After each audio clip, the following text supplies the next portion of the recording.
Do you know of a stellar leader or an outstanding organization that deserves a proper shout out? Nominate them for IBJ's awards.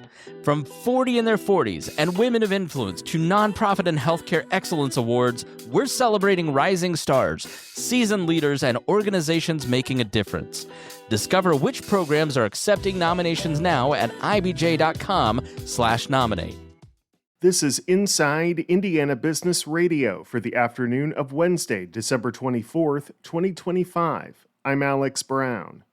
Fort Wayne-based investment company Rival Holdings is hoping to impact the building industry through a partnership with UK-based startup Automated Architecture. The company's brought two of Automated Architecture's robotic microfactories to Fort Wayne, where robots are now assembling wall and roof panels. Rival CEO Brad Crawford. In essence, they're bringing down the design of the house to a single block, and the robot is agnostic as to where these blocks are being used, whether it's a residence, whether it's a commercial structure, it doesn't matter.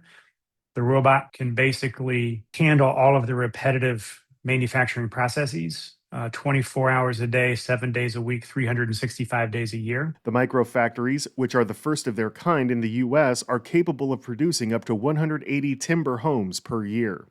The Chicago Bears last weekend sent a team of trucks and drilling equipment to Wolf Lake in Hammond to conduct site testing for a potential new stadium, according to our partners at the Times of Northwest Indiana. However, Hammond Mayor Tom McDermott tried to temper expectations, saying such testing is very routine. The Bears have not indicated any specific sites being considered after expanding their search for a new stadium location.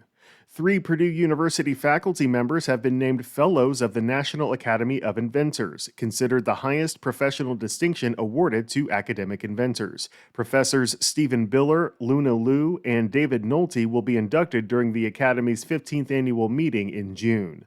From the number one source for Indiana business news, this is Inside Indiana Business Radio. Thanks for listening to this IBJ Media podcast. You're probably going to remember this ad. Do you know why?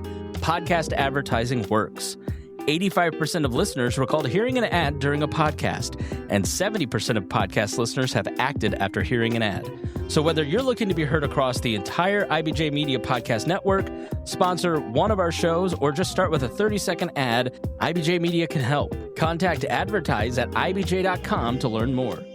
When Brett Bradley opens his winter electric bill, he braces himself. The South Bend resident said his monthly electricity costs during cold months can be more than triple what he pays in the summer. His experience reflects a broader pattern across northern Indiana, where households are seeing higher electricity bills as winter weather drives up energy use. Ingrid Simmons, director of Real Services, which administers the federally funded energy assistance program across St. Joseph, Elkhart, Marshall, Kosciuszko, and Fulton counties, says the program can provide assistance. Once a household is approved for energy assistance, they are protected from disconnection between December 1st and March 15th. So they still accumulate their utilities during that time frame, but they cannot be disconnected. Utility companies may still send them disconnect notices just as a reminder that they still owe money, but they cannot be disconnected during that time. For households that earn too much to qualify for the program, some utilities operating in northern Indiana offer limited hardship programs or alternative payment options.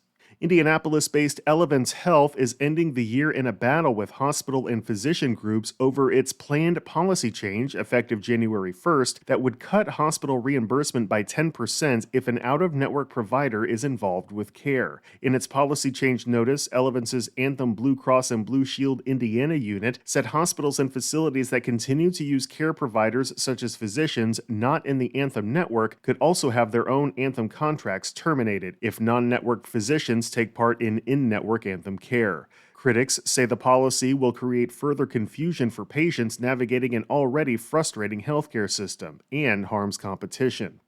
Leaders in East Central Indiana have unveiled a new regional arts and culture plan aimed at strengthening the creative economy, improving quality of life for residents, and positioning the 9-county region to compete for a share of $65 million in statewide funding. Forge East Central Indiana CEO Caitlin Hancock says the plan showcases the area's rich cultural history, maps out existing creative districts, and outlines strategies to grow the creative economy. I welcome any opportunities, funding opportunities to enrich enrich the region, this place as well. And I'm just really excited for the future. I think we're at a really interesting turning point in East Central specifically, where there's a lot of great progress that is happening, and Really Ready has played a huge part in that.